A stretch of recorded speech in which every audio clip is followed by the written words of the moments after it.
Magandang umaga po sa ating lahat. Isang pinagpalang umaga para sa aking mga kapatiran na nandirito at yung mga nasa online. No? Napakaganda pong mag-worship sa Lord. And I've heard all your testimony. Sobrang nakaka-bless. No?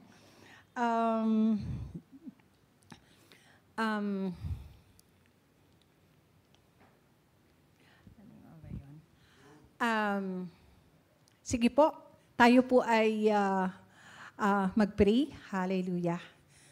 Graciously, Heavenly Father, we thank you, Lord God, once again that we are here, we are gathered as a family, Lord God.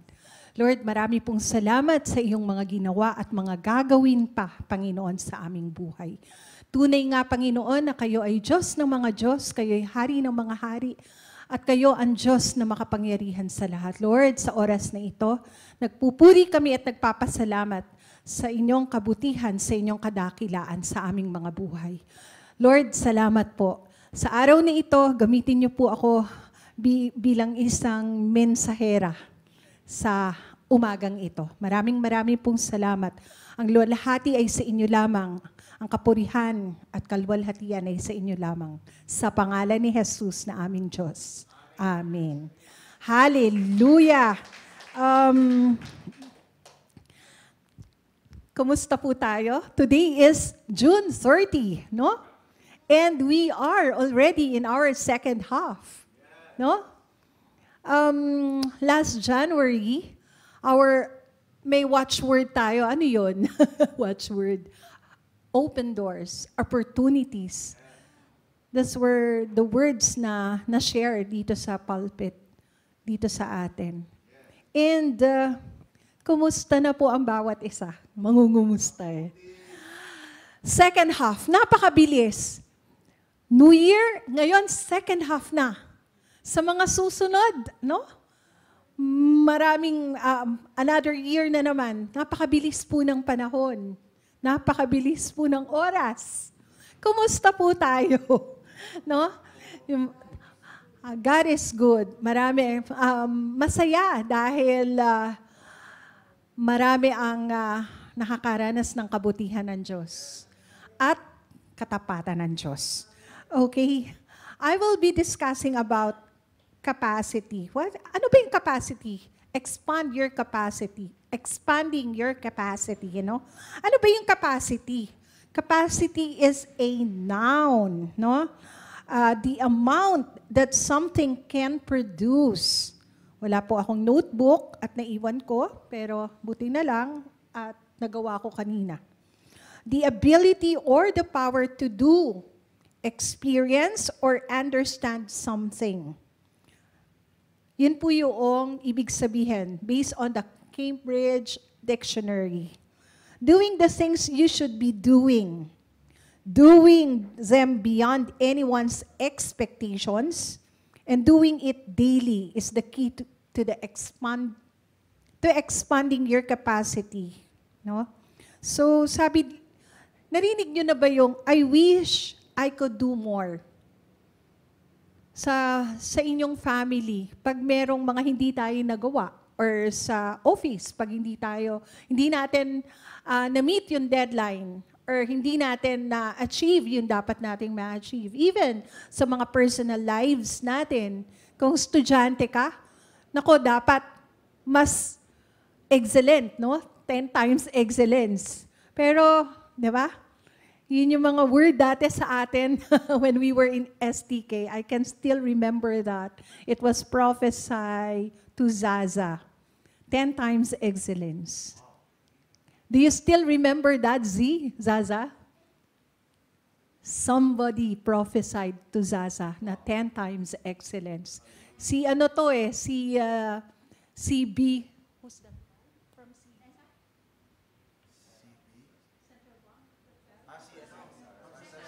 Pastor Cesar Arceo. Oh, yan, from Central Bank. No? So, diba, pag nakakatuwa, nakabawi ka agad si Zaza.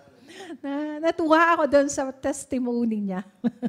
Natuwa ako doon. And every time na nakikita ko yung mga posts ni Pastor Biboy, even Pastor Joan, nabibless ako. And sinishare ko yan talaga. Natutuwa ako sa mga achievement ni Zaza kasi nakita ko siya kung paano siya lumaki at ngayon, dalaga na, no? Nakakatuwa, no? So, balikan natin. Narinig niyo ba yon? Sana ginawa ko noon. I wish I could do more. No? Kung minsan, sa mga loved ones natin, pag matanda na sila or nawala na sila, sana pala ginawa ko noon yon nung buhay pa si nanay or si tatay or si ate or si kuya. No? Minsan, may mga ganon. Kahit din sa office, no? Nangyayari yan. So, sa buhay natin, eto, nakuha ko to kay John Maxwell, no? Sabi dito, there are 3 steps you must take to expand your capacity to act. Sabi dito. Pero hindi ko ito nilagay dito kasi this is not my preaching today. No? Stop doing only those things you've done before and start doing only things you could do, you could and should do. No? And then second, stop doing what is expected and start doing what is unexpected. And sabi pa rin niya, doon sa third stop doing important things occasionally and start doing important things daily. So ano ba ito? These are the habits, di ba, na dapat nabibuild up natin daily. Dapat lumalago tayo daily. So, eto naman, let's go to Philippians 4:13. Sabi dito, what does the Bible say about expanding your capacity? Sabi sa Philippians 4:19, hindi yata ito, parang hindi ko nga nalagay yun.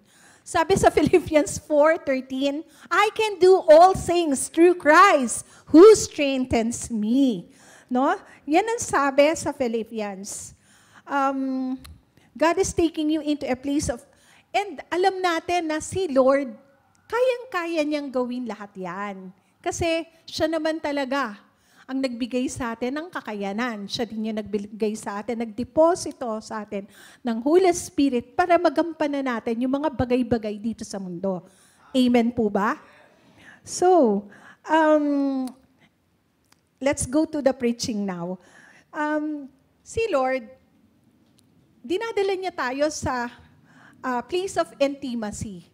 Sino dito, kumusta ang relationship mo sa Lord? Kumusta po? Are we still intimate with the Lord? Mainit ba tayo, maligamgam o malamig? Tayo lang ang makakapag-rate niyan, mga kapatid, no? So, mainit ba tayo, maligamgam? Or nanlalamig na? No? Si Sister Maricel po, aminin ko sa inyo, dumarating din ako sa malamig. Hindi lagi tayong hot or hindi lagi tayong dumarating din yan ng lalamig. Pero laging babalikan natin ang mga salita ng Diyos sa atin. Laging babalikan natin at hahanapin natin. Laging ilalagay natin sa isip natin at sa puso natin yung uhaw at gutom sa Kanya.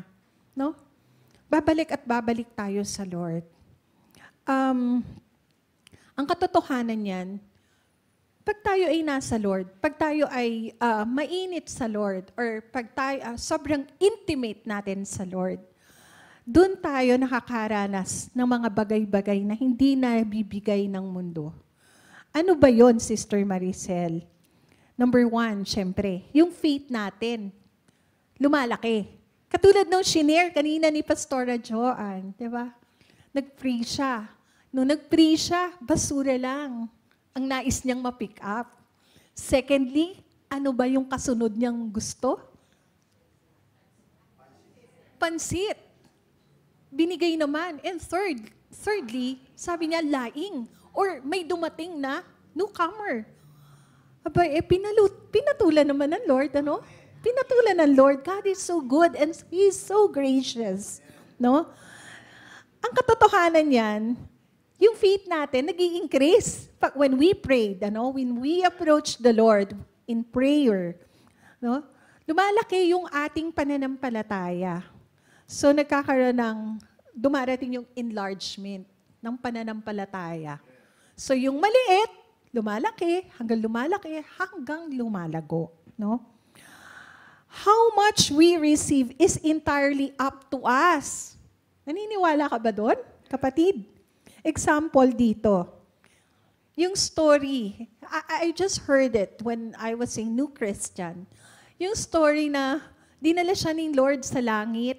And then nung nakita niya, sabi niya, wow, ang daming mga packages. May A, B, C, D, E, F, G. Hanggang nung tumapat siya doon sa name niya, tsaka doon sa last name niya. Nung tumingin siya, tiningnan niya, wow, ang laki. Dinala siya sa parang isang napakalaking bodega sa langit. And then pagtingin niya, uy, pangalan ko to ah. Bakit nandito to? Bakit ang daming packages for me? Alam niyo ba, mga kapatid, yun pala, yung mga packages na yun yung mga hindi mo hiniling or hiningi sa Lord nung nandun ka pa sa lupa. Ano? So, tama-tama yung mga testimony kanina yung mga hiningi nila, ipinagkaloob ng Lord, and araw-araw tumataas ang antas ng kanilang pananampalataya. Amen? So, ang ganda, no? Kung gagawin natin po itong practice, araw-araw, let's make it a habit na araw-araw, early in the morning, pagkadilat pa lang ng ating mga mata, hanapin na kaagad natin ang Lord. Hanapin na kaagad natin, Lord, anong gusto mo ngayong araw na ito? How would you like me to worship you today, Lord? Kasi kuminsan, parang mechanical na lang. Ito yung kakantahin ko bukas. Or ito naman yung aanuhin ko, ganito naman ako, nakaluhod ako bukas. Alam nyo, ang Lord, nangungusap yan, buhay yan. Do you believe that God is alive? Amen. Kuminsan, nakaupo ka lang, patatayuin ka ng Lord. Patataasin ang kamay. Kuminsan, gusto niya pala, i-worship mo siya, nakatayo ka, or kuminsan, nakabend yung knees mo. No? So, yung intimacy natin sa Lord, napakahalaga po yan bilang isang Kristiyano. So, kailangan dumating tayo sa season na, Lord, kailangan pong ma-increase yung capacity ko rin. Kasi ang Lord mapagbigay. Ang Lord generous giver. Ang Lord sobrang buti sa ating lahat. Lahat ng tumayo dito, even kayong mga nandyan sa upuan, sasabihin ninyo, God is good, God is faithful. Ano pa yung mga attributes ng Lord sa ating buhay?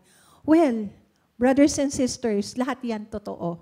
At lahat yan nararanasan natin. Okay? So, kailangan natin i-increase lang natin yung capacity din natin to receive. Baka tayo, we keep on presenting our requests, we keep on presenting our, lahat ng mga petitions natin sa Lord. Pero, daldal lang tayo ng daldal. It's about time. Tayo naman yung nasa receiving part.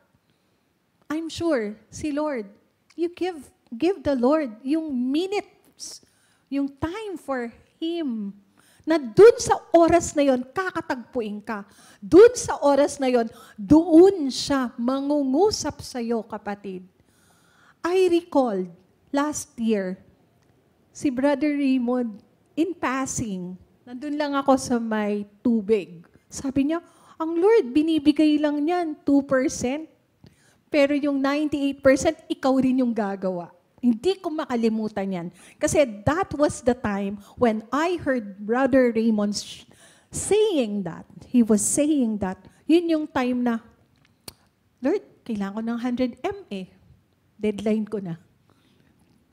Sinaryo ni Brother Raymond. And alam mo, yung month na yon, na-achieve ko yun Kasi narinig ko lang sa kanya. Hindi pa nag-testify Sinabi lang, alam mo, 2% lang. Pero yung wisdom, yung 98%, bibigyan ka ng idea, ng wisdom, 2%. Pero yung 98%, ikaw rin yun. Sinabi niya yan sa akin. And talagang green knob ko, yung sinabi niya. And I share this to my team. Sabi ko, guys, siguro it's about time. You seek the Lord. Kasi sa Lord, doon mo makukuha lahat yung wisdom. Doon mo makukuha yung strategy. Doon mo makukuha yung creativity kung papaano niya ipo-pour out yan sa'yo. Diba? Hallelujah. All glory to God. No? Ako naniniwala na may mga bagay na hindi pa natin nai-imagine na dapat dumating na sa buhay natin. No? Excited ka ba na mangyari yan sa buhay mo?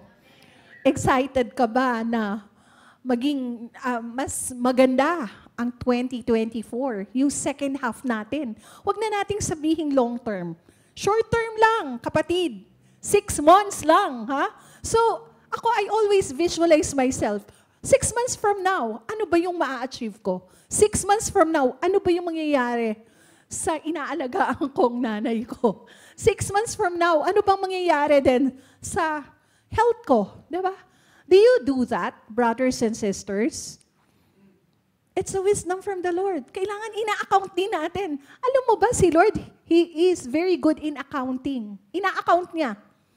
Accounted ng Lord. Accounted ng Lord lahat yan. So, we have to give back all the glory to Him. Kailangan, pag in-account tayo, we can present ourselves na, oh Lord, all glory to you. Ito, yung nangyari sa akin for 6 months. No? So,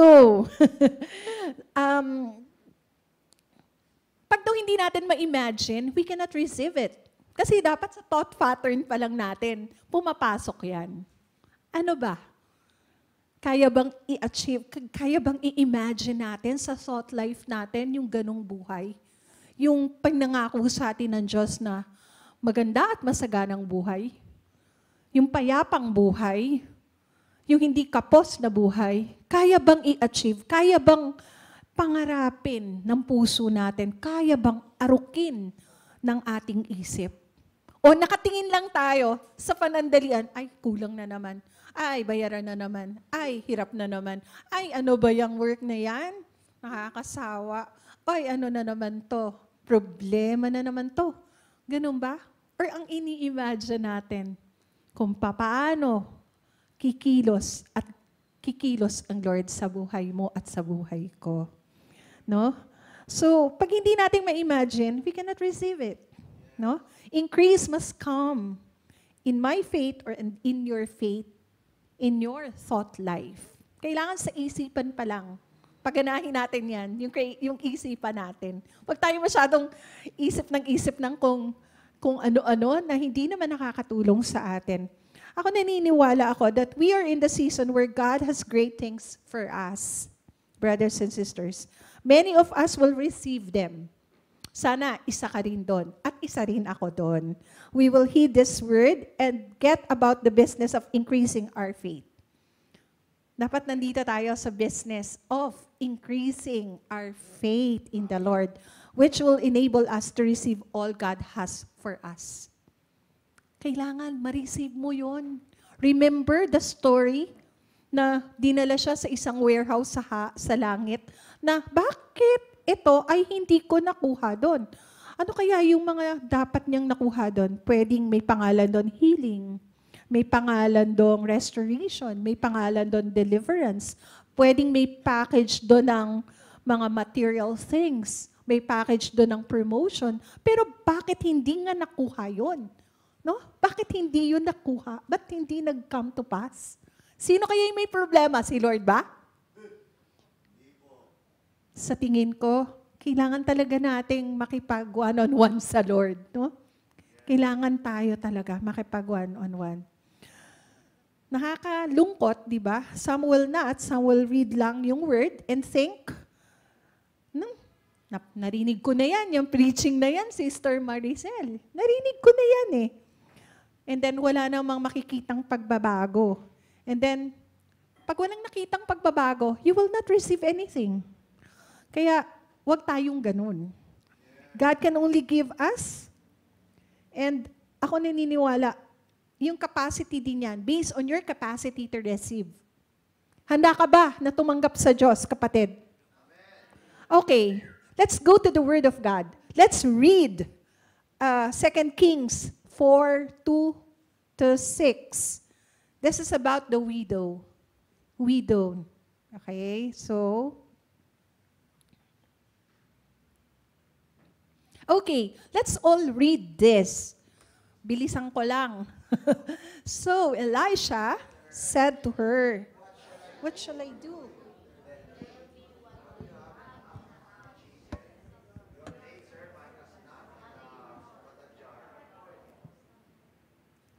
Okay, sabi niya yan. Okay? Then he said,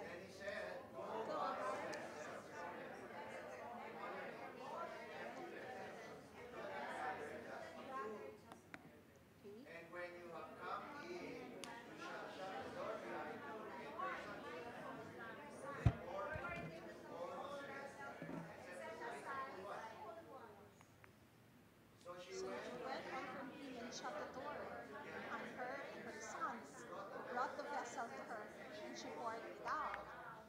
Now it came to pass, the vessel were full. She said to her son, okay. And he said, mababa. Sorry po.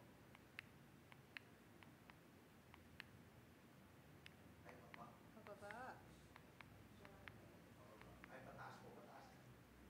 Parang spaghetti. Antayo na.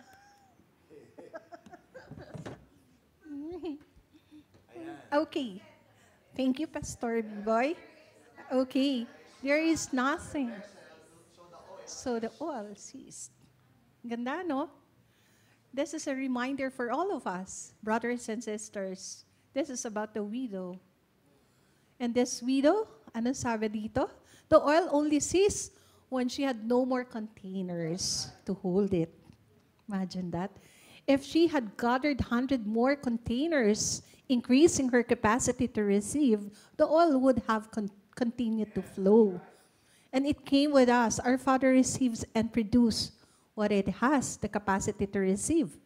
When our faith is increased, we are increased. Wow. Diba? Imagine that. I'm thinking of this kaninang umaga. What if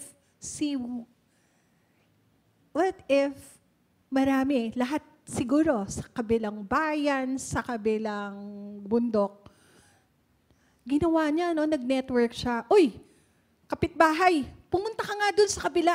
Ihiram mo muna ako ng containers. Uy, another kapitbahay, pumunta ka nga sa kabila. Humiram ka din ng containers. Or sa kapitbahay, another kapitbahay. Ano kaya kung ganun ang ginawa nitong widow na to? Can you follow? Diba? Ang ginawa niya, kinuha lang niya yung based on this readings, parang nag-iisip lang ako. Paano siya magiging siguro siya yung pinakamayaman nung panahong yon. Kasi ang daming oil. Ang mahal ng oil nung panahon nila. And yung oil na yon, tumigil nung wala ng sisidlan. Nung wala ng containers. No? So sa tingin ko, kung ang ginawa nga niya, ano lang to isip ko lang, thinking ko lang. Paano nga kaya kung number 1, number 2, maraming kapitbahay lahat ng kapitbahay kinuhaan niya. What if itong mga kapitbahay, ikaw rin kumuha ka, ikaw rin gawin mo rin to. Parang nag-network ng mga jars or nagkuha siya para merong dumami at dumami pa para hindi tumigil, no? Yung pag-flow ng oil. Ang nakaka-amaze dito, nag-stop siya nung wala ng containers. Sa iyong buhay, sa ating buhay, may sisidlan pa ba tayo para sa Lord? May mga bagay-bagay ba sa buhay natin na kailangan pang may puwang pa para madagdagan? Or, Lord, alam ko na yan alam ko na yan, ganun naman ang mangyayari nito. Alam mo yun, kuminsan mas magaling pa tayo sa Lord. Meron akong binilihan before. Sabi ko, galing naman ito, parang lang siya part ng, parang yung headset. Alam mo, wala siyang produkto. Pero alam mo, ginawa niya, tumakbo siya doon sa kabila, uy, pairamin mo nga. Siyempre, no, ang tagal kong nakatayo doon sa, doon sa kanyang kiosk. Sabi ko, wala naman pala itong paninda. Bakit ito nagbibenta? Alam mo, kumuha doon sa kabilang side. Eto na. Ayun, i-test nyo na po, i-test nyo na. Sabi ko, okay, iniwan niya yung kiosk niya para siya makakuha ng paninda. Grabe, no? Nakakatuwa yung ganun. Etong widow, itong story na to, nakakatuwa ito. Kasi, unlimited naman si Lord eh. Tayo lang yung limited. No? Ikukwento ko sa inyo, nung baby pa raw kami, yung mother ko kasi teacher, alam ko marami dito ang teacher. Yung nanay ko teacher. Teacher siya sa St. Teresa's QC. Siguro 19. Kwento lang niya yan. Kasi nga, nasa akin yung nanay ko. So everyday may storytelling kami. Araw-araw, kinukwentuhan ko siya. Kumusta ka nung dalaga ka, nung ganito ka, ano yung ginagawa mo? Sabi niya sa akin, marami kong pera. Sabi ko, paano ka naging maraming pera? Ano ka lang, empleyado ng Santa Teresa. Sabi niya, alam mo ba, na ako yung marami kong tutor. Sabi niya sa akin, ang gagaling ng mga tutor niya. Yung mga mas malaki, thrice, 5 times pa, yung income niya doon sa kanyang pay, doon sa kanyang envelope pay. Sabi ko talaga, paano mo ginagawa? Kasi ang tinututor ko, anak ni Enrique, anak ni Tolentino, anak ni ganito.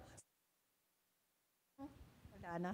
Sinusundo pa nga ako ng sasakyan, may driver pa, may ganito. Sabi ko talaga, nagawa mo yun? Oo, kaya marami kong savings. Sabi ko, kasi nung mga panahong yon, pag teacher ka, hindi katulad ngayon, malalaki na yung mga kita ng teachers, no? Pero nung mga panahong yon, sabi niya, hindi naman ganun talaga kalaki daw ang kita niya. Kasi nga, araw-araw, inaalagaan ko yung nanay ko. Alam mo, wisdom. Sabi ko, oo nga, ang kapital lang daw niya, ang kapital niya, laging maganda ang bisti niya. Alam mo yung bisti? Alam na yung bisti niya. Sabi ko talaga, yung spray net, yung matigas ang buhok. Sabi ko talaga, nakaganon ka? Oo, at saka naka-stiletto ako. Stiletto? Sabi ko talaga, oo. Sabi niya, yung sa yung sapatos, hindi ganyan. Stiletto talaga. Yung, mas maliit pa daw sa daliri ko. So, nakikita ko, napipicture ko yung nanay ko na gano'n. Sabi ko, grabe naman to. Ang talento lang niya magturo, diba? Parang 8 hours lang yan. Ilang oras lang yan sa eskwelahan. Pero ang dami niya. Nagpa-pile up yung sidelines niya. Side hustle na ngayon yan eh. Hindi na sideline.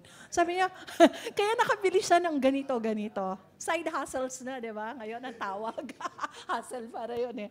So, doon ko na-realize na talagang unlimited naman si Lord sa atin. Empleyado ka man o hindi ka empleyado. Negosyante ka man o nasa loob ka lang ng bahay mo. Unli naman talaga si Lord. Hindi lang yan sa yung mang-inasal na unli rice. Si Lord, unli talaga. No? Kaya dapat kumukonect tayo doon sa pagiging unlimited God niya. Unli talaga, kayang-kaya. No? Sa sitwasyon mo ngayon, ano yung kailangan mong unli ni Lord sa buhay mo?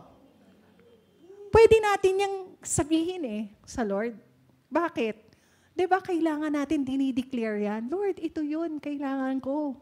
Sabi nga ni Pastora Joanne, yung basura ko.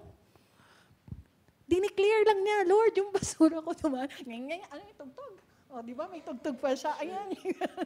Pero alam mo, dumaan, di ba? So, mga kapatid, baka nakakalimutan ninyo yung word ng Lord sa inyo. Review lang to. Baka may word sa atin, sa inyo ang Lord. Ang daming mga prophets na pumupunta in the past. Kahit walang prophets, may word of God tayo. Araw-araw. May word of God tayo. We have to meditate on the word of God day and night. And your life will be prosperous. Pangako niya yan eh. Dumating ito sa buhay ko eh. Bago akong Kristiyano. 1998, no? ang tawag doon, Prophetic Institute. Nung time na yon, syempre magulo nga yung buhay. Magulo. Alam naman ninyo yan eh. Kada preaching dito, nakukwento yan. Pero alam mo, hindi ko naisip na magulo nga yung buhay ko. Hindi ko talaga naisip kasi pag pumupunta ako doon at nagfe-fellowship, nakaporma ka naman. Kaya nga lang, medyo iba nga, astigin talaga. Kasi ayoko nga yung mga fellowship, yung mga pastor. Ayoko nun. Ayoko yung mga brother. Gusto ko yung mga sister lang, di ba? Yun yung fasad ko yun eh. Yun yung parang parang yun yung defense ko. Pero all glory to God. Why? Ito na ngayon, resulta ng buhay ko eh. Hindi naman ako naging, di ba? Babae naman ako, pero hindi nga lang talaga ganun. Hindi ako nakikipag-fellowship sa mga kapastoran or sa mga kalalakihan. Bakit? Siyempre, may pinoprotektahan. Pero isa lang ang lagi kong naririnig pag pinoprophesy. Sasabihin, ikaw ba ito? Grabe ang ganda ng buhay mo. Ako naman, talaga? Pero at the back of my mind, ang hirap-hirap ko nga. That's the reality. Iba yung buhay ko. Pero in the spiritual realm, mayaman nga daw ako. Sabi yon. Sabi nila yon. Alam mo ang ginawa ko? Every time akong pinoprophesy, I receive it in Jesus' name. I receive it in Jesus' name. Kung minsan nilalagay ko pa sa bulsa, I receive it. Gini-gesture ko pa eh. I receive it in Jesus' name. Thank you po. I receive it in Jesus' name. Why? There is power in declaration. There is power in the words outspoken. Kahit nga siguro katabi mo, sinabihan ka na, ang bata mo ah. Amen. Diba? Hallelujah. Ang bata mo, anak ka maong. Amen. Kasi alam ko namang di na ako bata. Nakikita nyo? Ang daming puting buhok. Pero alam mo, brothers and sisters, katulad din ito ng widow. May mga pangangailangan siya na tugunan ng Lord. Bakit? Unlimited si Lord eh. Kaya lang, nung wala na ngang mapaglagyan, tumigil na. Baka kapatid, na-receive mo na sa Lord yung mga pinangako niya in the past. Pero i-review nyo ulit, baka mas marami mo pang dapat ma-receive from the Lord. Baka ang nakikita mo lang, 20% pa lang yan. Hindi pa yan yung kabuuan. No? Pag sinabi sa iyo na Lord na, magtatayo ka ng ganitong negosyo, and then nalagay mo muna sa shelf, and then ginawa mo, who knows, patulinin niya, pabilisin niya ang pag-abante ng negosyong yun. Diba? Hindi natin alam. Ang Lord lang ang nakakaalam. Pero pag may word ang Lord, He will not back up. Hindi niya tatalikuran yan. He will come to do and perform it. Yan ang sabi ng Lord. Hindi ako nagsabi niyan. Yung salita niya ay hindi lalabas sa kanyang bibig nang walang saysay at hindi niya i-accomplish kung ano ang meron dun sa salita niya. Kapatid, review din. Baka may mga on shelf na mga pangako sa iyo ang Lord. Siguro it's about time. Kailangan nating i-review. It's about time to review. To go back to your closet, i-review mo ulit. And then makikita mo, nandito na ako. Nandito na pala. One time, nung ako'y nagsalita sa Zoom, no? Last February, alam mo, naka-receive ako doon. May 2 dong babae. Sabi niya, that's the fulfillment of God's promises in your life. That restoration, after ilang years, that's the word of the Lord to you. Way back, 1997. So, nung tiningnan ko yun, hallelujah. May 2 dong babae na nasa online. And in-affirm niya sa akin, yan yung confirmation. Yan yung buhay mo ngayon. Pero sister, wala ka pa doon sa 50%. Wala ka pa doon sa 50%. Imagine that. May magsasabi sa'yo na wala ka pa doon, hindi mo pa nakukuha yung 50%. Alam mo, kami mga nasa sales, lagi kaming may ilang percent na yan. Magkano na yung na-achieve mo? Kulang ka pa.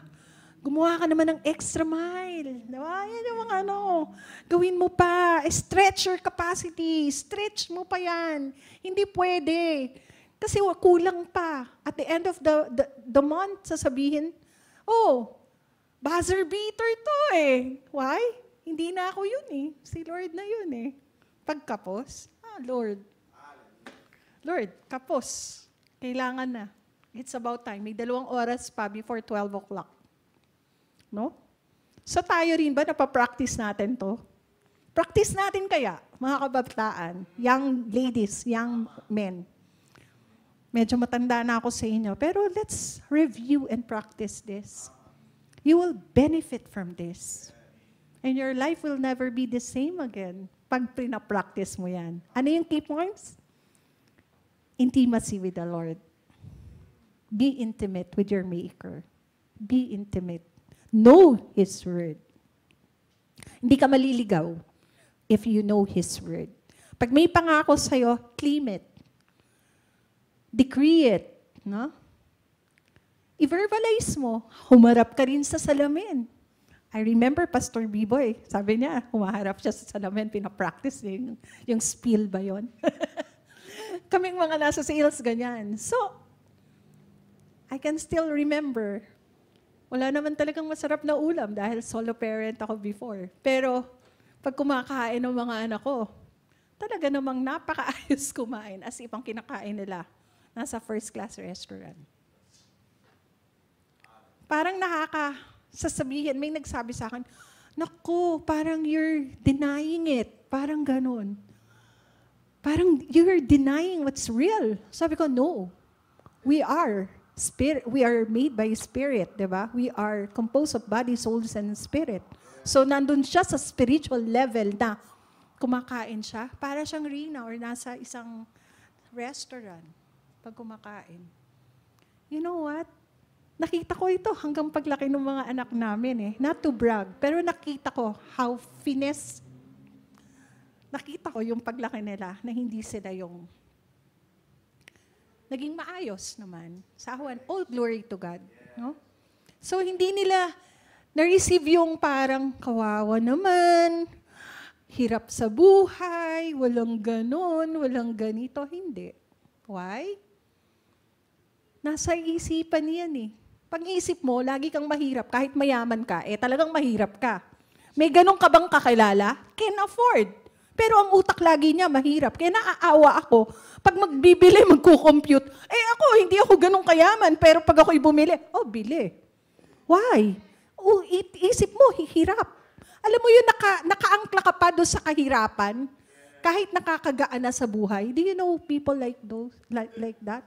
Yung parang, ang ayos naman, ang ganda naman ng buhay. Pero pag parang laging, parang laging mauubusan, laging naka-hoard. Nasa mentality yan, nasa isipan yan, mga kapatid. Parang hindi na yun. Saglit, balik na tayo. Baka 11:08 na. Sige, nasa na tayo, tapos na tayo dyan. Okay. May isa pa akong isi-share sa inyo. Let's read on Romans 4:16-21. Bilisan ko na lang to. Sige, pakibasa mga kapatid.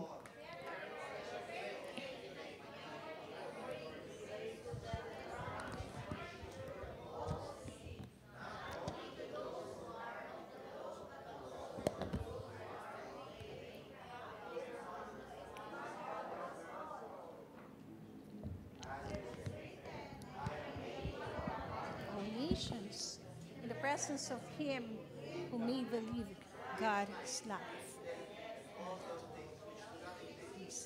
As though they did. Okay? Who contrary to hope, in hope believed, so that He became the father of many nations according to what was spoken. So He present. And being the weak in faith, He did not consider His own body already dead, since He was about 200 years old and the death. He did not waver at the promise of God.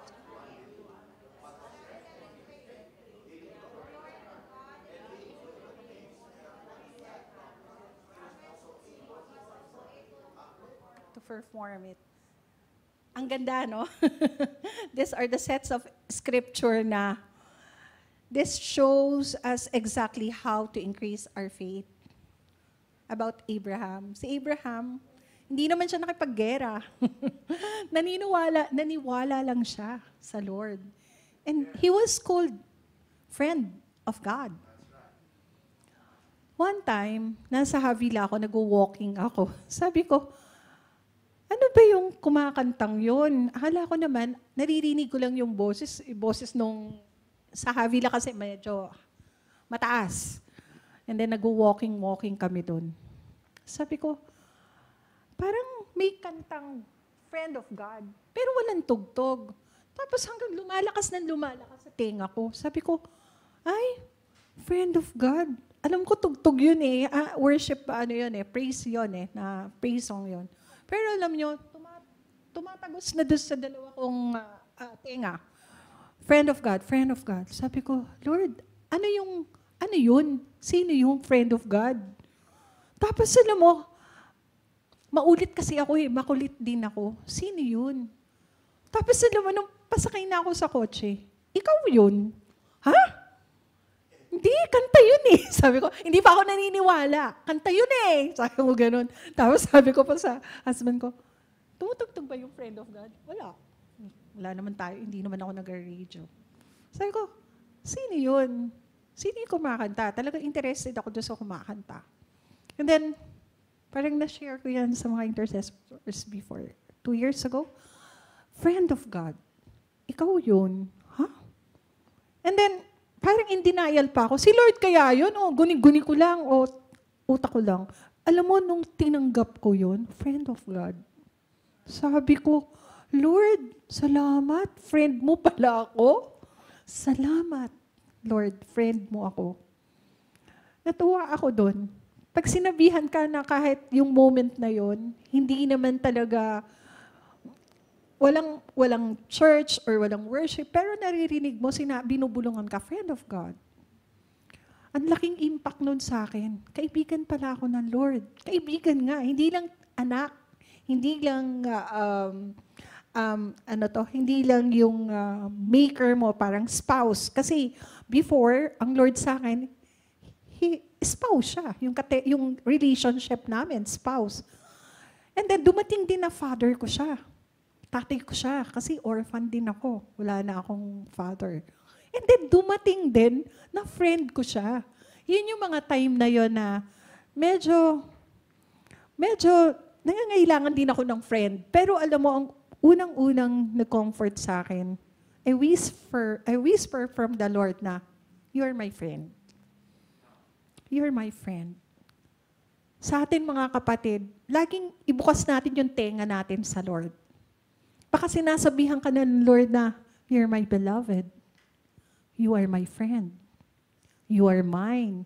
Baka hindi mo lang nakukuha kasi nga sobrang busy. Or ang tenga natin, laging naka-attune sa mga bagay na hindi makalangit. No? May time na ganun. May time. As intercessor, may mga bulong, may mga whisper ang Lord. Na ngayon, aaminin ko sa inyo, namimiss ko yun. Namimiss ko yun. Namimiss ko yung binubulungan lagi ako ng Lord. I hope and pray na kayo rin, mamiss din ninyo yung mga bulong-bulong, yung whisper ng Holy Spirit sa inyo. Every time we worship, nangungusap ang Lord, nagwe-whisper siya. I am delighted with you. Diba?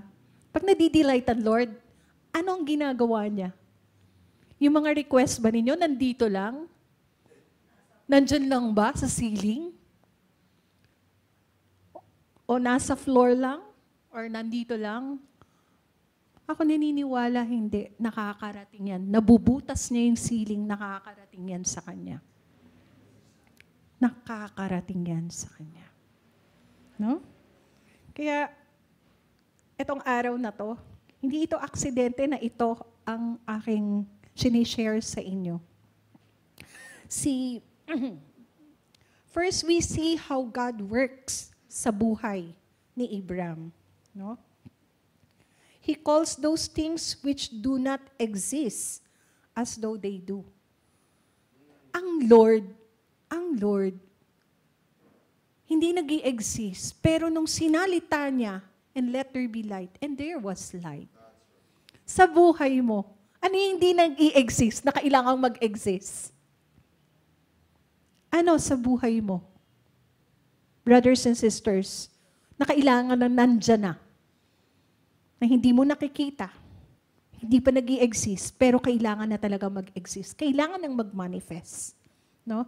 We must declare and declare what the Word of God says in the midst of the impossibilities.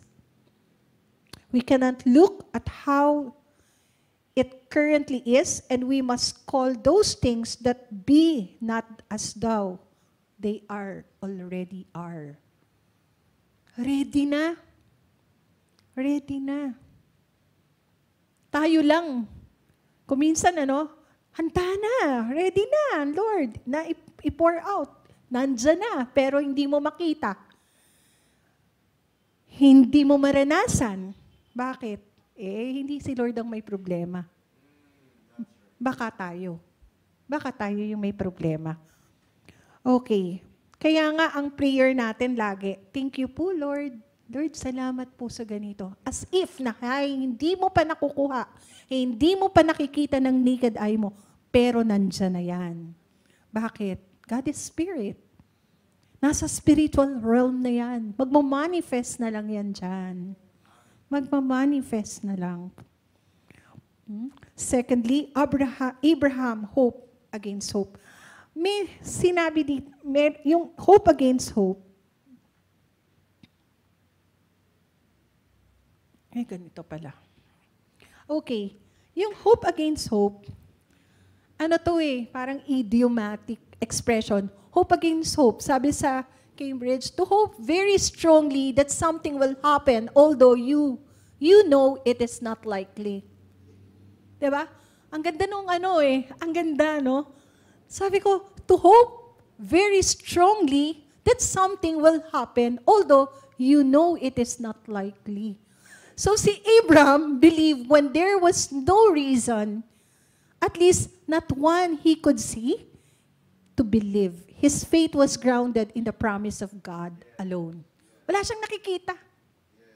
Maaaring matanda na siya nun. Baka wala pa nung stem cell. O wala pa nung yung intro, wala pa nun. I'm sure, wala pang ganun nun. Pero, matanda na. Si Mrs. Sarah, tanda na ako, magkakaanak pa. Alam mo, kuminsan yung mga impossibilities sa buhay natin, sa isip pa lang natin, hindi natin mapaniwalaan. Hindi natin mapaniwalaan. Bakit natin hindi mapaniwalaan?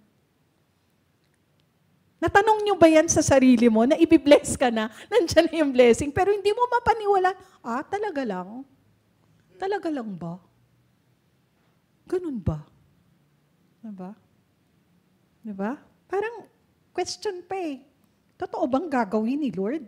Pero si Abraham, sabi niya, diba? His faith was grounded in the promise of God alone. Diba? Ano ba yung nakikita mo? Building ang bahay mo? Ano nakikita mo? Ano nakikita mo sa kinabukasan? 6 months, short term. Huwag nating i-practice. Ako kasi mahilig ako doon sa practice na short and long. Short term lang. Hanggang Disyembre. Ano yung gusto mong ma-achieve? Ano yung gusto mong makita? Ano yung gusto mong ma-resolve? Ano yung gusto mo? Ano ang gusto mo? Diba? Ano yung gusto mo, kapatid? Teka, bilisan na natin. Okay? Okay, number 3. He did not consider his own body or Sarah's body. They were well past childbearing age, but Abraham refused to consider that. He refused to think about it. He refused to let it move him. Diba? Abraham, he stood firm on God's promise. Kaya dapat alam natin yung word. Alam natin yung spoken word. Kaya nga kanina, ano yung watchword? Lagi ako, ano yung watchword? Pag watchword sa akin at seller, 1B. Kaya pag ako'y pumapasok na office, 1B. We must refuse to consider anything but the Word of God. We too must refuse to let anything move us off His promises. Pag hindi promise ni Lord, wag na tayo dun manangan. Baka promise lang yan ni kumare, ni kumpare, ni amiga. Wag tayong mangangan dun. Manangan tayo sa promise ng Lord. Okay, 4. He allowed no unbelief. He refused doubt and unbelief. Pwede bang tanggalin natin yan sa isip natin? Itapon na lang natin yung unbelief. Itapon natin, mag-gesture tayo. Oops, unbelief. Alis. Alisin natin yung mga unbelief kasi nililimit ka niyan. Limit. Di ba? Hindi ganun ang Lord eh. Hindi mo dapat nililimitahan. Hanggang isip mo lang. Yung desisyon ng Lord para sa'yo, wag mong unahan. Dapat yung desisyon mo at desisyon ng Lord, sakto. Sakto. Hindi susobra, hindi kukulang. No? And number 5, he was strengthened in faith. This word strengthened means he increased in faith and continued increasing. One translation says, he increased in faith by giving glory to God. Diba?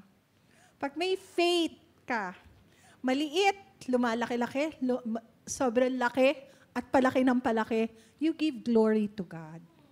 Hindi yun glory mo, kapatid. Hindi ka magaling. Si Lord ang magaling sa buhay mo. All glory to the living God. Huwag mong kukunin yung glory at dahil sa Kanya yun. Siya lahat ang nagtawid sa'yo. Siya ang nagtawid sa'yo from January to June 30. Tinawid ka niya eh. Diba? Oh, tatawid ka na naman. July 1 to December 31. Tawid na naman. Sino ang nagtatawid? Ikaw ba? No, si Lord. Hallelujah! Hallelujah! Huh?